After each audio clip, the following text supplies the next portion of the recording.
करवा चौथ की व्रत कथा। सालों पहले एक शहर में साहूकार रहा करता था। उसके 7 बेटे और एक बेटी थी। बेटी का नाम करवा था।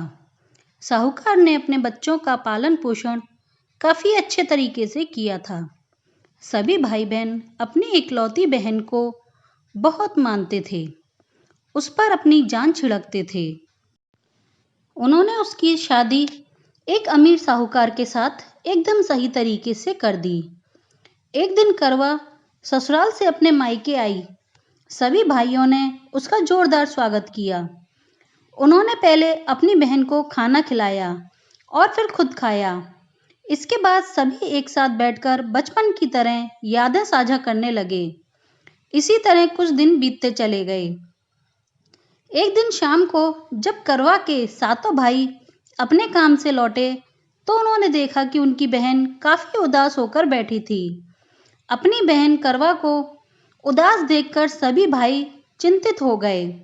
वो तुरंत उसके पास गए और उदासी का कारण पूछने लगे। इस पर करवा ने बताया कि उसने अपने पति के लिए करवा चौथ का व्रत रखा है और चांद के इंतजार में सुबह से ही भूखी प्यासी है। जैसे ही चांद निकलेगा वह उसे देखकर अपना उपवास तोड़ेगी। यह सुनकर भाइयों का भी मन उदास हो गया। वो सभी करवा के इस कष्ट को नहीं देख सके, खासकर उसका सबसे छोटा भाई जिसे करवा से सबसे अधिक स्नेह था। बहन को भूखा प्यासा देखकर सभी भाई कुछ ऐसा उपाय सोचने लगे जिससे वो अपनी बहन का कष्ट दूर कर सके। तभी उन्हें एक तरकीब सूझी। सभी भाई तुरंत एक पीपल के बड़े से पेड़ पर पहुंचे। उनमें से सबसे छोटा भाई एक जलता हुआ दीपक लेकर उस पेड़ के पास पहुंचा और उस पर चढ़ गया और एक छलनी में वहीं रखकर छोड़ दिया। इसके बाद पूरे गांव में हल्ला हो गया कि चांद निकल आया। करवा भी उस जलते दीपक को चांद समझ बैठी और जल्दी से पूजा पूरी कर अपना उपवास खत्म करने के लिए बैठ गई। जैसे ही उसने खाने का पहला निवाला उठाया, उसकी नज़र भोजन पर पड़े बाल पर पड़ी। उसने तुरंत उस निवाले को अपनी प्लेट से निकालकर दूसरी तरफ रख दिया। इसके बाद उसने दूसरा निवाला उठाया और अपने मुंह में डाला। तभी उसके दांतों में एक कंकड़ आ फंसा। उसने झटपट उस निवाले को भी प्लेट से हटा दिया। इसके बाद उसने तीसरा निवाला अपने मुंह में रखा कि तभी उसे एक बुरी खबर मिली। करवा को पता चला कि उसके पति की मृत्यु हो गई है। यह सुनते ही करवा पूरी तरह से टूट गई और जोर जोर से रोने लगी। कुछ समय बीतने के बाद उसे अपने पति की मृत्यु की सच्चाई पता चला।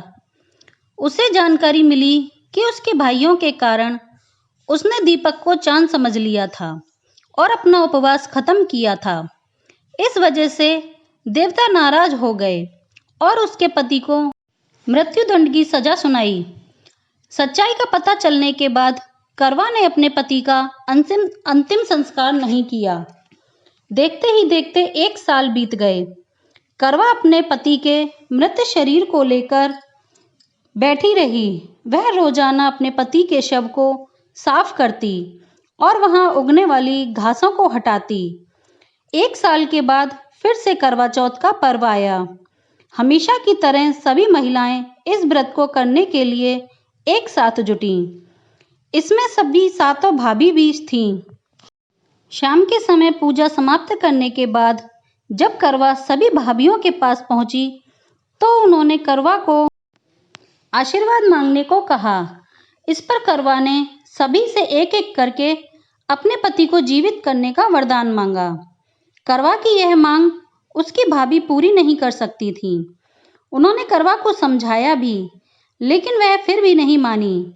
उसकी एक भाभी ने बताया कि उसके सबसे छोटे भाई की वजह से ऐसा हुआ है, तो उसकी छोटी भाभी ही इस स्थिति को ठीक कर सकती हैं। यह सुनकर करवा अपनी छोटी भाभी के पास गई और उसके पैर पकड़कर अपने पति को जीवित करने का आशीर्वाद मांगने लगी।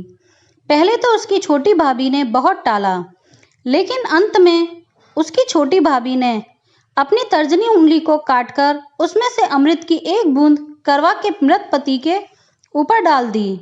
जैसे ही अमृत की बूंद उसके शरीर पर गिरी, वह जिंदा हो गया और जय श्री गणेश के नारे लगाने लगा। इस घटना के बाद से ऐसी मान्यता है कि करवा चौथ का व्रत करने से गौरी शंकर खुश होते हैं और महिलाओं के सुहाग की रक्षा का वरदान देते हैं। इस कहानी से सीख मिलती है कि इंसान को हमेशा सच्ची भक्ति से पूजा पाठ करनी चाहिए। अगर इसमें किसी प्रकार की कमी रहती है तो उसके बुरे परिणाम भुगतने पड़ सकते हैं। हे श्री गणेश, माँ गौरी, जिस प्रकार करवा को चिर सुहागन का वरदान आपसे मिला है, वैसा ही सब सुहागनों को मिले।